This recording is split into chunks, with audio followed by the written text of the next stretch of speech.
Le chef de l'État, M. Patrice Talon, a présidé les travaux du Conseil des ministres de ce mercredi 30 novembre 2022. À l'issue de la séance, les décisions ci-après ont été prises. Au chapitre des mesures normatives, création d'une nouvelle société de manutention au port de Cotonou. La modernisation en cours du port de Cotonou conduit à la réorganisation des activités portuaires autour de 3 principaux terminaux, à savoir un terminal polyvalent, un terminal à conteneurs et un terminal vraquier en construction.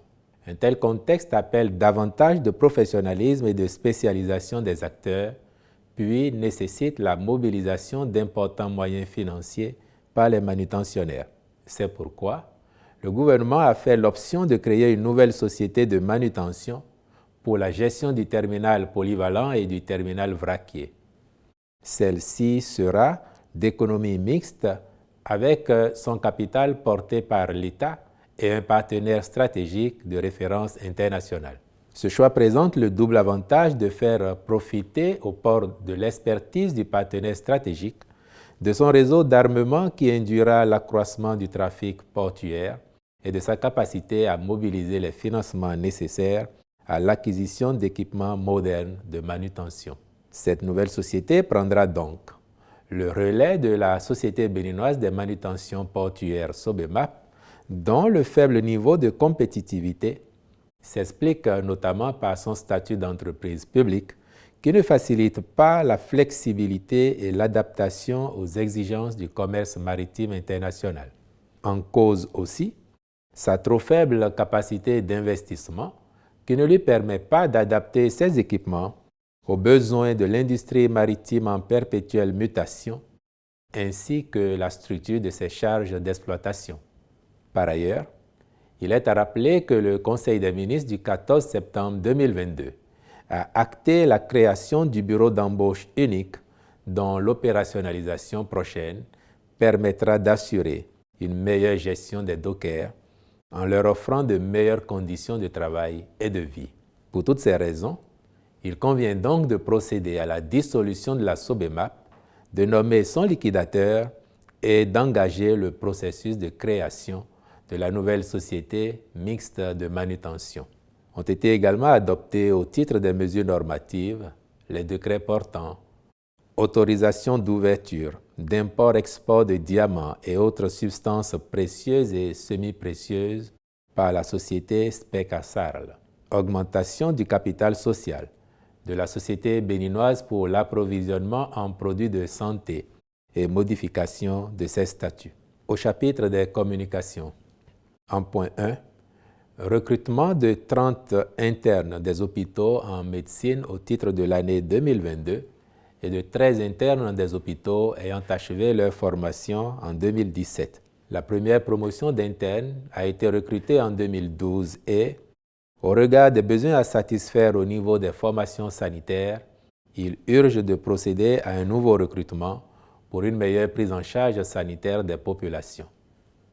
C'est à cet effet que le Conseil a autorisé, pour le compte de l'année 2022, le recrutement de 30 internes des hôpitaux avec un statut d'élève praticien spécialiste. Par ailleurs, les 14 internes recrutés en 2012 ont achevé leur formation en 2017. Mais les dispositions n'avaient pas été prises pour leur intégration dans la fonction publique, au point où certains se sont orientés vers des opportunités d'emploi qui s'offraient à eux. Cette situation a entraîné une forte démotivation des intéressés et constitue un facteur qui réduit l'engouement des candidats potentiels au concours d'internat si rien n'est fait pour y remédier. Actuellement, il se trouve que la faculté de médecine de Parakou et celle des sciences de la santé de Cotonou ont un grand besoin des profils d'internes de la promotion 2017. Le Conseil a donc décidé du recrutement comme assistant, à titre exceptionnel et dérogatoire, de 13 internes des hôpitaux de cette promotion.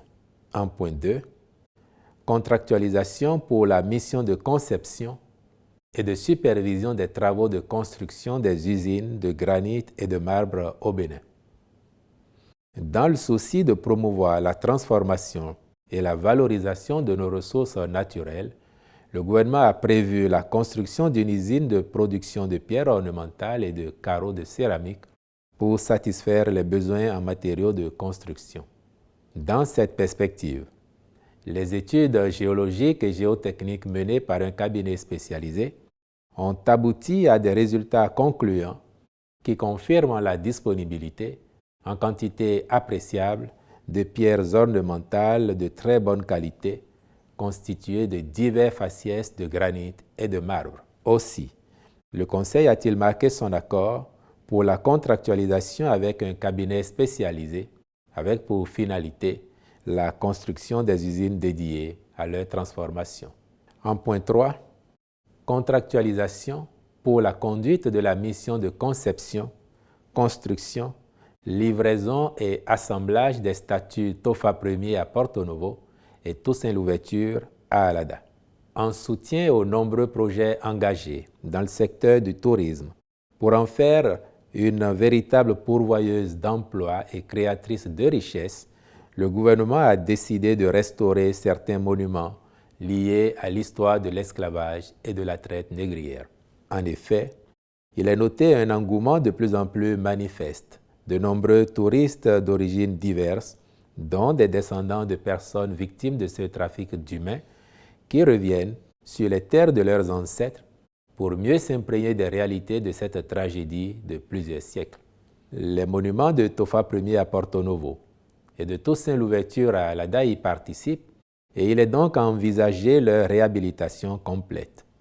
Ce faisant, notre pays s'inscrit dans la dynamique de conforter sa position en tant que destination du tourisme mémoriel.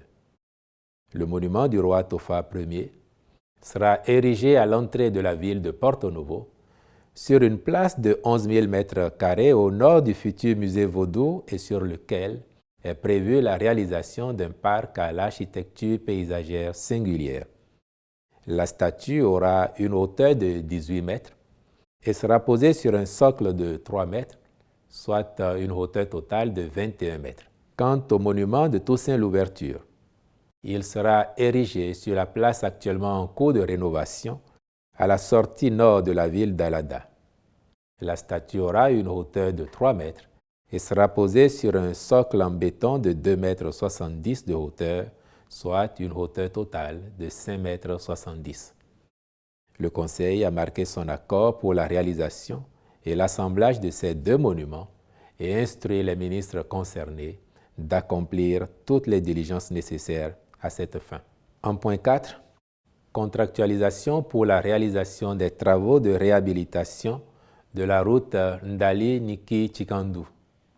Certaines sections de cette route, longue de 77 km, présentent de nombreuses insuffisances sur le plan conceptuel et créent de multiples désagréments aux usagers.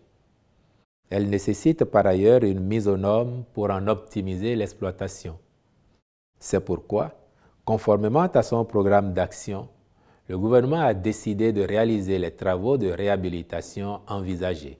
Ils permettront, entre autres, de sécuriser les investissements consentis pour sa construction, d'améliorer son niveau de service, d'assurer un bon drainage des eaux, d'assainir les localités traversées, d'absorber l'augmentation du trafic routier, de réduire les nuisances causées aux usagers ainsi que les coûts d'exploitation des véhicules, le tout pour faciliter les échanges commerciaux sur le territoire national et avec les pays voisins.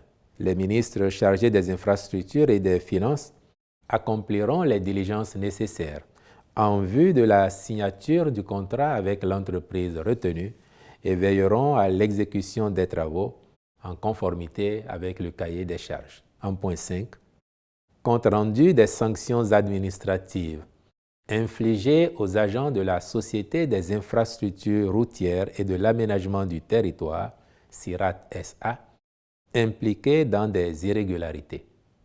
Le ministre de la Fonction publique et du Travail a rendu compte au Conseil de ce que, dans le cadre de la procédure de passation des marchés publics par appel d'offres, en vue du déplacement du réseau de la Société nationale des eaux du Bénin, SONEB, En lien avec le projet de construction de l'échangeur de Cotonou au carrefour Védoko, des irrégularités ont été relevées.